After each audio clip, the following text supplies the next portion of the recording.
Assalamualaikum warahmatullahi wabarakatuh dan salam sejahtera untuk kita semua.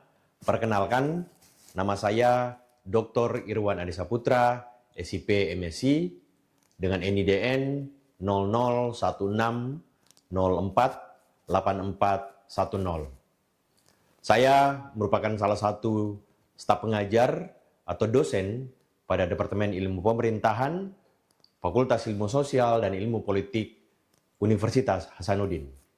Pada kesempatan ini, saya akan menyampaikan pernyataan diri dosen dan unjuk kerja Tridharma Perguruan Tinggi UPDD UKTPT bidang pengajaran. Ini adalah merupakan salah satu syarat pengajuan untuk sertifikasi dosen pada tahun 2026. Adapun mata kuliah yang akan saya paparkan pada kesempatan ini adalah mata kuliah Birokrasi Pelayanan Publik. Mata kuliah ini merupakan mata kuliah yang terkait dengan kepakaran saya, yakni birokrasi pemerintahan, yang dalam kurun 2 tahun terakhir ini saya geluti dan saya kembangkan.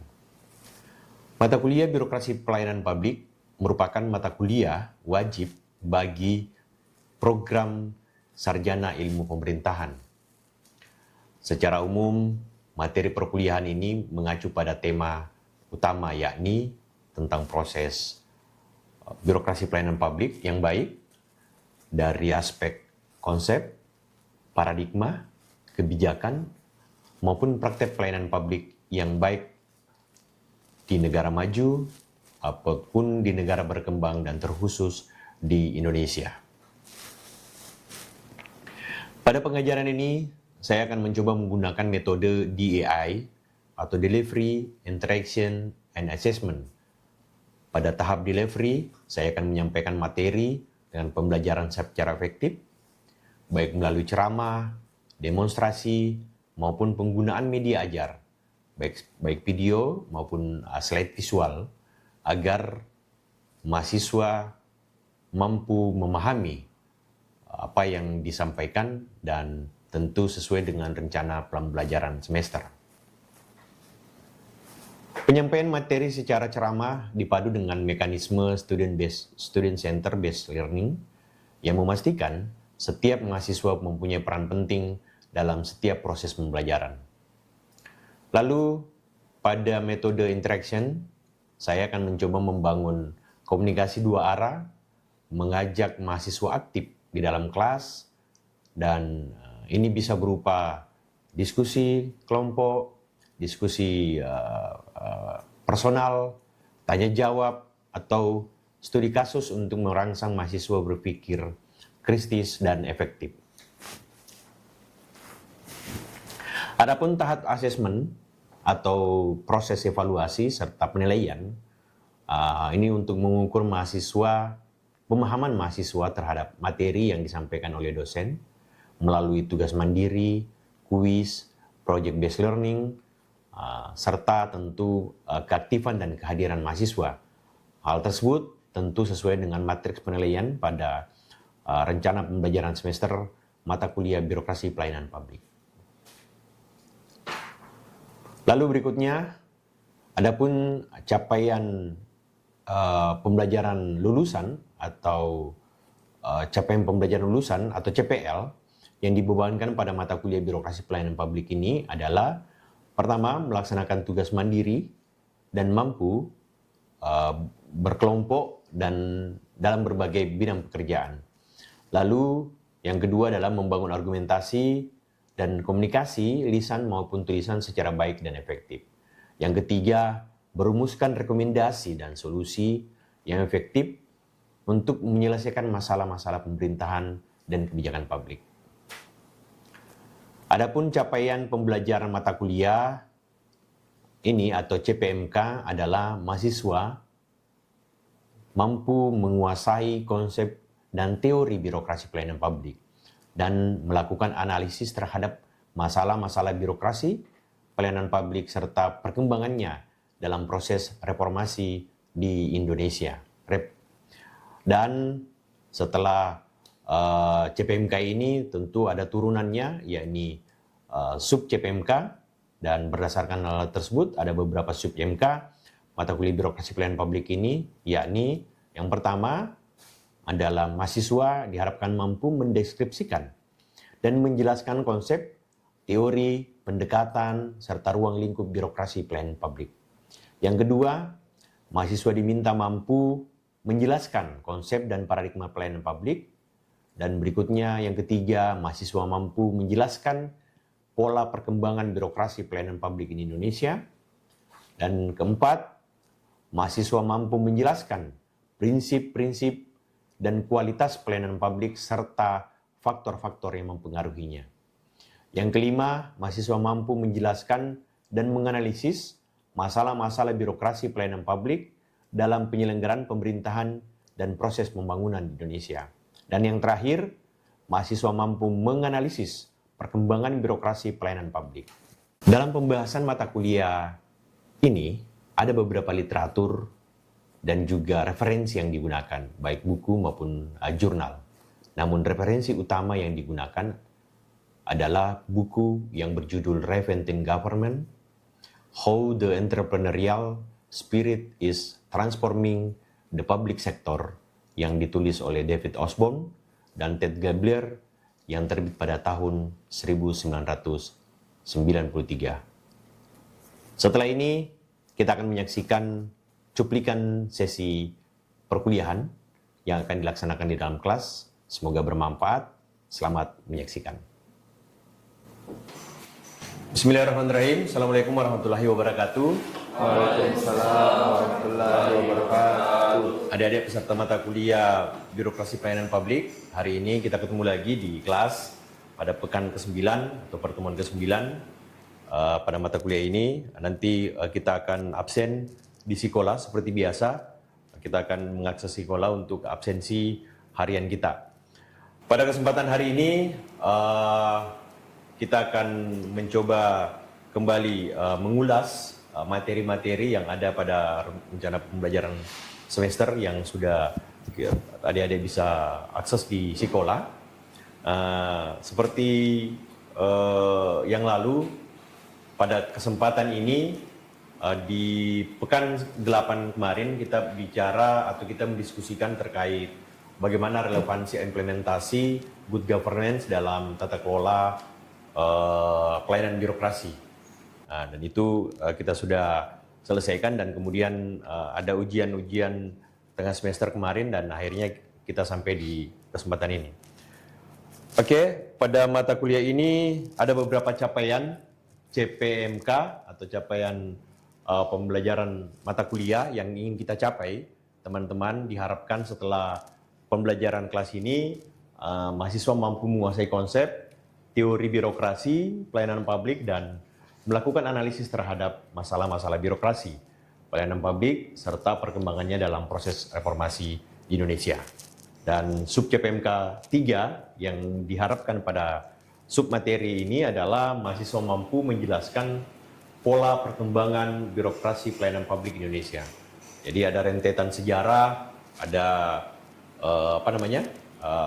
dinamika yang terjadi sejak Indonesia merdeka sampai saat ini. Tentu birokrasi itu berkembang dinamikanya, dan sehingga kita akan mencoba membahasnya pada kesempatan hari ini.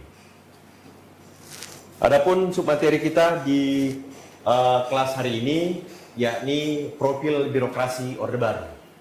Nah, kita akan mulai dari situ karena sub CPMK kita bicara soal bagaimana menjelaskan pola perkembangan birokrasi pelayanan publik Indonesia, dan kita akan coba mulai dari bagaimana kita memprofiling birokrasi Orde Baru.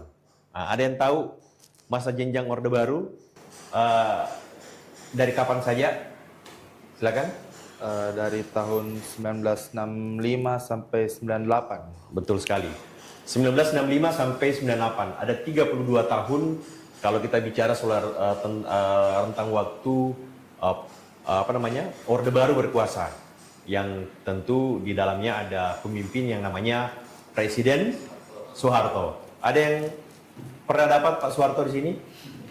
Enggak ya, karena beliau wafat kalau enggak salah di awal-awal 2000-an ya, di tahun 2000-an, tapi dia berakhir masa kepemimpinannya di tahun 98 dan saya itu pada saat itu masih SMP kalau tidak salah. Oke, profil birokrasi Orde Baru. Bicara Orde Baru berarti kita bicara soal bagaimana sebuah rezim berkuasa kemudian memanfaatkan polarisasi birokrasi dalam menjalankan tugas dan fungsinya dalam keseharian. Kayak gitu. Jadi birokrat di zaman Orde Baru pasca reformasi itu 98 ke 2006 berapa tahun itu? 98 ke 2026. Oh, 28. 28 tahun. Masih lama berkuasa Soeharto 32 tahun dibanding pasca reformasi. Sedangkan kita pasca reformasi itu kita sudah punya berapa presiden? 6. Ada 6 presiden belum sampai sekarang mengalahkan panjang masa jabatan Presiden Soeharto 32 tahun. Dan itu salah satu rekor terpanjang presiden kita di Indonesia. Apa sih yang dilakukan oleh Presiden Soeharto pada saat itu dengan pemerintahan Orde Barunya? Tentu punya ciri yang berbeda. Kenapa? Pada masa yang lalu, kenapa sampai ada reformasi? Karena tentu ada ketidakpuasan, keinginan-keinginan masyarakat yang tidak sesuai lagi yang apa yang dilakukan oleh rezim Orde Baru ini, sehingga ada reformasi. Tentu salah satu potret yang bisa kita pakai melihat itu adalah apa yang dilakukan oleh birokrat ini di masa rentan waktu 32 tahun. Kita akan coba membahasnya nanti soal profil birokrasi Orde Baru. Kalau di sini pemerintahan Orde Baru muncul dengan ditopang 3 pilar kekuatan utama, ada militer, Golkar, dan birokrasi pemerintahan. Jadi 3 pilar utama inilah yang kemudian menggerakkan pemerintahan kekuasaan rezim Soeharto. Jadi militer, karena beliau adalah seorang militer yang sampai akhir hayatnya menjadi salah satu dari 3 orang yang punya bintang 5. Siapa? Ada yang tahu? Soeharto sendiri, Prabowo, Nasution, lalu siapa terakhir? Jenderal Sudirman. Kenapa beliau sangat pegang teguh konsep militarisme di Indonesia? Nanti sebentar kita akan lihat bagaimana sih konteks hari ini. Presiden hari ini kita juga adalah seorang militer, Pak Prabowo. Apakah konsep-konsep atau tatanan yang digunakan oleh rezim Orde Baru itu digunakan juga oleh rezim Prabowo hari ini? Ada Golkar dan ada birokrasi pemerintahan. Golkar ini kan sekarang kalau kita bicara Golkar berarti dia adalah partai politik. Sedangkan pada zaman Orde Baru, Golkar tidak dianggap sebagai partai politik, dianggap sebagai sebuah kelompok yang bicara soal karya dan kekaryaan, kayak gitu.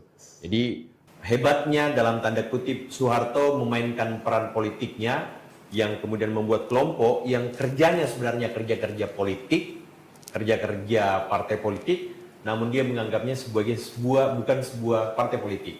Dia menjadi golongan karya. Jadi birokrat yang hari ini tidak boleh berpolitik ya, kayak PNS apa dan sebagainya, itu bisa masuk di situ. Sehingga disitulah dia memainkan peran-peran politiknya tanpa menggunakan label partai. Ketiga pilar kekuatan politik ini kemudian merumuskan berbagai kebijakan politik, ekonomi yang memiliki dimensi luas bagi kehidupan masyarakat. Birokrasi menempati posisi yang strategis dalam memainkan peran politik sebagai regulator, perumus kebijakan, pelaksana kebijakan strategis, sekaligus berperan melakukan evaluasi kebijakan pada publik. Jadi ketiga komponen inilah yang kemudian mengatur ritme pemerintahan, mendiminalisasi apa yang disebut dengan polarisasi kekuasaan di zaman Orde Baru. Dulu bupati, wali kota, dan juga gubernur itu hampir rata-rata berasal dari militer. Jadi dulu kalau orang habis jadi panglima, kodam, itu tunggu waktu untuk menjadi gubernur. Setelah jadi dandim, tunggu waktu kemudian berpindah kamar menjadi bupati, wali kota. Seperti itu. Jadi dulu namanya ada dua fungsi ABRI, di mana fungsi-fungsi tentara itu, militer itu tidak hanya bicara soal baris berbaris, tidak bicara soal perang, tidak bicara soal kekuatan fisik dan sebagainya. Mereka memasuki ruang-ruang sipil yang kemudian hari ini ditakutkan sama teman-teman aktivis, sehingga pola itu bisa berjalan lagi. Nah, tapi nanti itu menjadi diskusi kita ke depan soal apakah momentum hari ini yang dilakukan oleh Prabowo juga ikut melaksanakan polarisasi difungsi ABRI atau difungsi TNI atau difungsi militer dalam konteks tatanan sipil, kayak gitu ya. Birokrasi di masa Orde Baru di bawah kepemimpinan Soeharto berciri sentralistik, paternalistik, dan didominasi militer yang difungsikan sebagai alat kontrol mesin partai, kontrol politik atau mesin Golkar untuk stabilitas pembangunan. Birokrasi dikenal hierarkis, lamban, rentan terhadap korupsi, kolusi, nepotisme, dan melayani kepentingan rejim. Jadi, ciri khas birokrasi di zaman Orde Baru, yaitu tadi, didominasi oleh kepentingan-kepentingan militer, sentralistik, dan paternalistik. Inilah yang kemudian menjadi ciri khas di birokrasi di zaman tersebut. Jadi, sentralistik. Kenapa sampai pasca reformasi itu lahirlah undang-undang otonomi daerah? Karena kepentingan-kepentingan daerah di zaman Orde Baru itu tidak terakomodir dengan baik. Sentralistis kekuasaan, birokrasi pusat memiliki dominasi mutlak atas pemerintahan daerah, menjadikan daerah hanya sebagai pelaksana kebijakan pusat. Nah, itulah yang kemudian mendasari Proprias Rashid, salah satu pencetus founding father lahirnya otonomi daerah, dan ini teman-teman nanti harus banyak menggali soal lahirnya otonomi daerah, undang-undang pemerintahan daerah itu, karena kita sebagai mahasiswa pemerintahan. Jadi lahirnya inilah salah satu dasar melahirkan sebuah konsep otonomi daerah. Ada alat pemenangan Golkar, birokrasi dijadikan mesin politik utama untuk menjamin kemenangan Golkar dalam pemilu melalui kebijakan monoloyalitas atau pegawai negeri wajib loyal terhadap Golkar dan pemerintah. Dulu, birokrat itu wajib turun ke masyarakat menyampaikan, bilang, warga, Anda ini makannya dari Golkar, Anda ini hidup dari Golkar, pada pemilu nanti harus pilih Golkar. Jadi salah satu ciri khas rezim Orde Baru adalah dia, kalau bicara ini tapi ranahnya teman-teman di politik, demokrasi prosedural. Dia melaksanakan pemilu 5 tahun, dia prasyarat untuk sebuah negara demokrasi dia penuhi, bikin pemilu 5 tahunan, bikin pemilihan presiden 5 tahunan, tapi semua by design. Sudah ditahu nih sebelum pemilu siapa yang menang. Tapi karena kan salah satu ciri khas untuk mengatakan kita bukan negara otoritarian atau negara yang tidak demokrasi atau negara yang otoriter adalah harus punya pemilu yang reguler. Itu salah satu syarat kenapa sebuah negara disebut demokratis. Soeharto 32 tahun itu sangat tertib melaksanakan pemilu setiap 5 tahun. Walaupun itu tadi saya sampaikan, sebelum pemilu sudah ditahu siapa yang akan menjadi presiden, bahkan pada saat pemilu sudah ditahu siapa yang akan terpilih menjadi anggota legislatif di DPR RI, sudah tahu siapa yang menjadi anggota DPR provinsi, sudah tahu siapa yang menjadi DPRD kabupaten kota. Karena kenapa? Sistem pemilunya yang bukan suara terbanyak. Pokoknya kalau kita sudah jadi caleg nomor 1 itu namanya sudah caleg jadi. Jadi yang di bawah ini cari suara, tapi yang akan terpilih itu nanti partai yang tentukan. Lalu berikutnya ada patron kain atau paternalistik. Hubungan birokrasi didasarkan pada loyalitas bawahan kepada atasan, bukan kinerja profesional yang menciptakan budaya patron klan yang kuat. Jadi pada fase ini birokrasi memang sudah disiapkan siapa yang kemudian menjadi kepala dinas berikutnya, dan sebagainya. Dulu, kenapa sampai salah satu pekerjaan atau profesi yang sangat diinginkan oleh orang tua kita dulu adalah menjadi PNS. Karena itu sudah jadi jaminan. Jadi PNS di kampung dulu itu sudah, wow, kita sudah kayak menjadi raja. Karena konsepnya tidak seperti sekarang.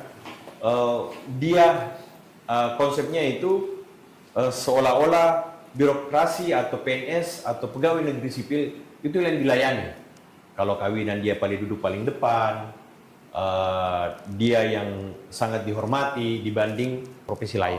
Sehingga memang hubungan birokrasi yang didasarkan pada loyalitas ini, jadi pimpinannya siapa, dan kemudian kalau Anda tidak loyal terhadap siapa yang memimpin, tidak bicara soal kinerja, tidak bicara soal kapasitas, kapabilitas, dan juga lain-lain, tidak ada merit system dan sebagainya. Pokoknya kalau kau dekat dengan Pak Bupati, keluarganya dan Pak Bupati, ya tunggu-tunggu kau jadi camat, tunggu-tunggu kau jadi kepala dinas, tunggu-tunggu waktunya kau menjadi pejabat-pejabat birokrat yang kemudian menciptakan patronakan yang sangat kuat. Dan itu tidak hanya berada di daerah, itu runut dari pusat hingga daerah. Dominasi militer atau Dwi Fungsi ABRI tadi, peran militer sangat kuat di dalam birokrasi, baik di tingkat pusat, daerah, jabatan gubernur, dan bupati sering diisi oleh militer. Bahkan dulu ada namanya praksi ABRI. Praksi ABRI itu adalah praksi yang sudah ditentukan kursinya oleh tentara. Jadi tanpa ada pemilihan, karena ada namanya praksi ABRI, kayak gitu ya.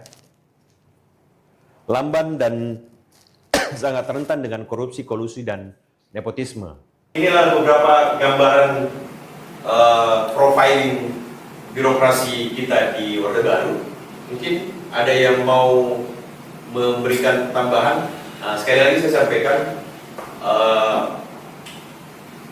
kuliah kita ini tidak akan membedah secara mendetail tentang apa yang kemudian kita ingin capai. Teman-teman sampai di rumah, di ruang di luar kelas ini, tentu masih harus belajar mandiri supaya menambah hasanah berpikir teman-teman terkait sebuah masalah. Karena kalau kita berharap di ruang kelas, yakin dan percaya kita tidak akan mendapatkan sesuatu yang lebih, karena ya kami di dosen hanya memberikan gambaran umum dan kemudian teman-teman bertugas untuk kemudian mencari referensi-referensi atau literatur supaya berpikir satu masalah itu lebih komprehensif. Oke, sampai di sini ada yang mau bertanya? Ya, silakan. Ya baik, sebelumnya terima kasih atas kesempatannya. Jadi sebuah materi yang sangat menarik karena kita membahas terkait dengan perjalanan birokrasi pelayanan publik, terkhususnya lagi di Orde Baru. Dan ketika kita melihat sistem pemerintahan yang berjalan di Orde Baru itu sangat kental dengan militerisme. Tentu ketika kita membahas militerisme itu suatu hal yang sebenarnya sangat rawan karena jabatan-jabatan di pemerintahan yang seharusnya diduduki oleh sipil itu justru lebih besar peluangnya militer untuk menduduki jabatan sipil itu. Nah, kemudian ketika kita melihat kondisi pemerintahan hari ini di rezim Prabowo, mulai dari presiden sampai di kabinet-kabinetnya itu saya lihat ada beberapa yang dari latar belakang militer. Salah satunya itu sekretaris kabinet TNI, kalau saya tidak salah. Nah, kemudian saya mau bertanya, Prof. Berdasarkan apa yang terjadi di pemerintahan kita hari ini, apakah ada potensi di mana pemerintahan hari ini itu akan melahirkan Orde Baru yang kedua? Atau mungkin ada tanggapan tambahan lagi dari Prof? Gitu. Oke, terima kasih banyak. Memang banyak diskusi-diskusi kita terakhir ini dengan akhirnya the new Orde Baru ya.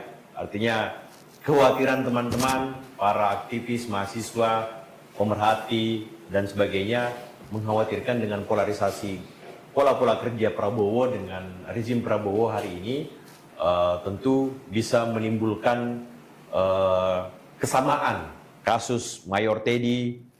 Harusnya memang ini menjadi anomali, harusnya memang kita bicara soal ya kan dia bekerja sebagai seorang dengan tupoksi sipil, tapi dikerjakan oleh seorang militer. Sebenarnya sih pada posisi itu harusnya memang, kalau hemat saya, harusnya memang ada penugasan-penugasan khusus yang kemudian melepaskan baju dalam tanda kutip militernya, sehingga kalau memang memilih untuk kemudian mengabdi kepada negara dengan posisi seperti itu, yang harusnya memang tidak harusnya meletakkan atribut-atribut militer sehingga dia bisa bebas bekerja sesuai dengan norma dan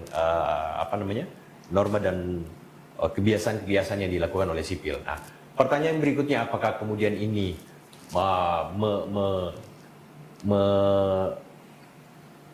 berpotensi untuk kita kembali pada the new orde baru?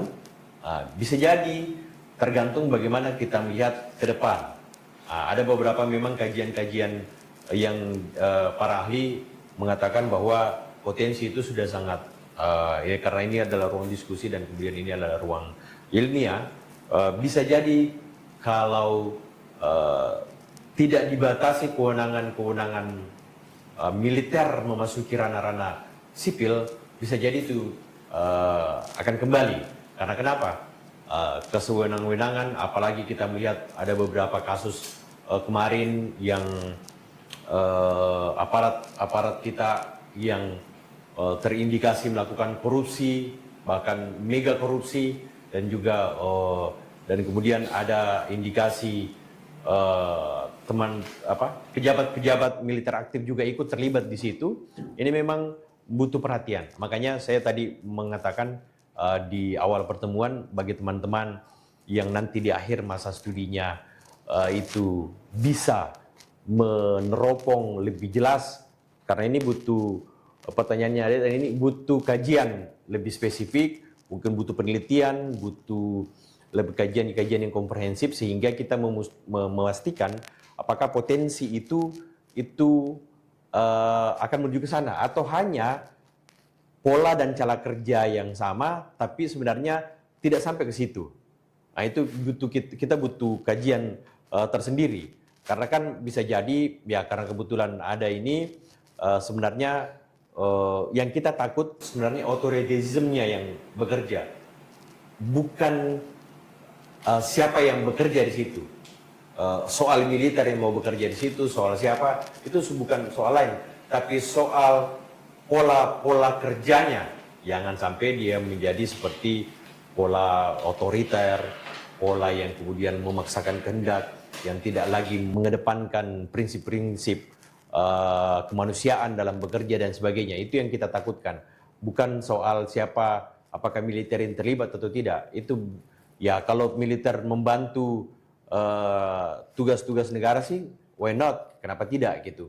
Cuman yang menjadi adalah polarisasi, jangan sampai pola-pola yang digunakan seperti yang lalu, yang supremasi hukum tidak ditegakkan, terjadi intimidatif dan sebagainya. Itu yang kita takutkan. Negara kita menjadi negara yang tidak demokratis lagi, tidak humanis lagi, dan tidak menjunjung tinggi norma-norma dan kemanusiaan. Mungkin itu cukup ya pada kesempatan ini. Terima kasih banyak atas perhatian adik-adik semua yang sudah menyempatkan waktu di pada pekan ke-9 ini. Semoga di pekan depan kita akan bertemu lagi di submateri yang berbeda. Terima kasih. Dengan ucapan alhamdulillahirrahmanirrahim. Wassalamualaikum warahmatullahi wabarakatuh. Waalaikumsalam warahmatullahi wabarakatuh.